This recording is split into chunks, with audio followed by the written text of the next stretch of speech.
So our story revolves around this mining town.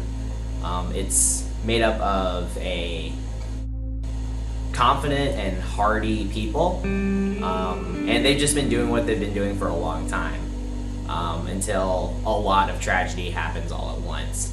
They're hit with a major rainstorm, which leads to an avalanche, and after they think they have to rebuild after that, they're hit by a giant mining explosion due to negligence. So they're obviously very upset about that.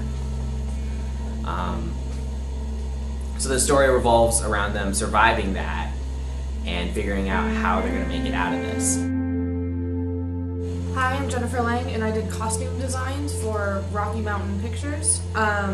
We did an 1800s mining town. So for costumes, our first character we did was Jeffrey, which is our villain in our story. He's the town leader and ultimately the one that makes the decision for them to move.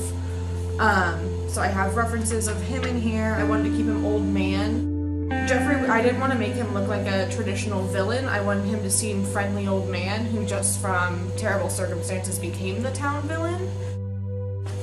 Main character we have is Jacob, who's one of our miners. So I kept him in a very traditional overall.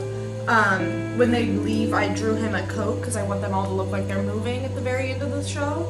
And then I have some references of like dirty overalls and stuff like that. And then the last character we have, I decided to do a child. So I did his daughter, Ruth. We decided to make her about 14, so I have her in basically like a farm dress because they're not a very wealthy village, so I had her more as like a farmhand. Some references of what children looked like at the time, her apron, and then yet again I drew her a coat for when they're traveling and leaving. But everyone stays in the same kind of village type clothing from the 1800s. My name's Ivan Gilman, and I am the scenic designer for this. So initially, I drew a lot of inspiration from other fictional stories, such as Lord of the Rings. And I initially drew a lot of inspiration from a lot of Western European towns, whether it's from medieval times to around the 17 or 1800s. So that was my initial design, but I feel like I've kind of seen that a lot. I was trying to think of something that would be a little more unique, and so something I started looking towards as far as designing the town would go are the cliff dwellings that you see here in Arizona and other parts of this area of the country. So I was looking at that, and that kind of structure being used for a mining town is something I don't really think I've ever really seen before. So that's the direction that I went with in regards to the look and the feel of the village. The interior of the buildings are a lot more rustic, kind of a mix between medieval and a frontier kind of vibe. Hi, my name is David Lin, and I'm the lighting designer for this project. So pretty much our theme for our village is pretty much like devastation. So for example, this first panel of our storyboard is pretty much like a rainstorm, and so I use this pretty much blue lighting just to like emphasize the coldness of the weather and like really much devastating the village. And also like for avalanches, I use some like bit of light whiting for like to give a bit of like the lighting of a hurricane. And we also included a mining explosion that killed thousands of villagers, in which they specialize in mining. So I use a bright white light as to emphasize the bright white lights of the explosion, and like some red lighting just to give the nature of the color of the fire. And pretty much else it's just like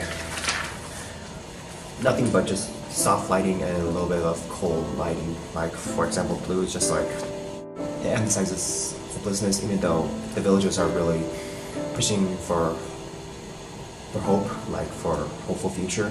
And right here is just like the migration to another location in the mountains, like just add a little bit of white lighting, just like there's a sense of hope coming.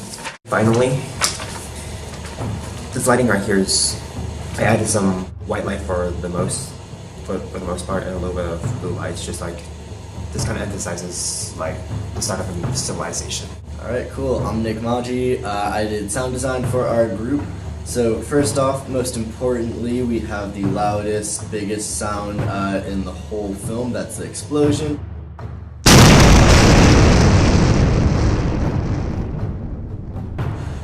That's for, well, the mining explosion. It's really big, really loud, affects everyone in the village, just like how the actual mine explosion does. It's going to be very noticeable because it's not only a big event, but it's a big part of the story.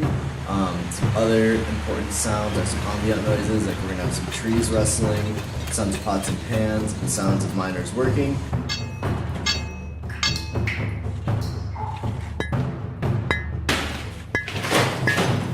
These are all to help create the environment, make the village come to life, so it'll feel more immersive and help the audience feel more involved in the story. The other important sounds is going to be the music. There's going to be a few different moods. It's going to start off with a very violent, jarring music around the times of the explosions and the accidents.